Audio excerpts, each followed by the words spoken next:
আছে। আমি এইখান থেকে পি একটা টেনেছি, তোমরা আশা করি বুঝতে পেরেছো, সরলরেখা এ বরাবর। এখন এখানে কেন্দ্র করে আমি যে কোনো বৃত্তের একটা চাপ নিব, আমি এখানে চাপ নিয়ে আমি এখানে একটা কোণ অঙ্কন করে ফেলবো। এই জায়গায় আমি এখানে যে কোনো বৃত্তের একটা সমান কোনো একটা ব্যাসার্ধের একটা বৃত্ত চাপ নিলাম, আবার এখান থেকে মেপে সেখানে এটা কাটলাম। ঠিক তার উল্টা দিকে এখান থেকে তোমাকে ঠিক যে ব্যাসার্ধ নিয়েছি সেটা নিতে হবে, এবং এখান থেকে যতটুকু কাটতে হয় সেটা তোমাকে এখানে কেটে নিয়ে এইটা তুমি টেনে নিবা, এখানে এটা টেনে নিবা, আর এইদিকে এটা তোমাকে কি করতে হবে, টেনে নিতে হবে। ঠিক আছে? তারপর এইখান থেকে এই ঠিক এই জায়গা থেকে যে কোনো ব্যাসার্ধ, তুমি যে কোনো ব্যাসার্ধের একটা বৃত্তচাপ তুমি এখানে, আমি এখানে নিয়েছি।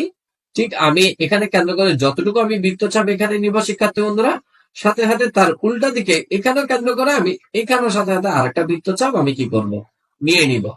এখন এখানে কেন্দ্র করে ঠিক এখান থেকে যতটুকু আমি এখানে বৃত্তচাপ নিয়েছি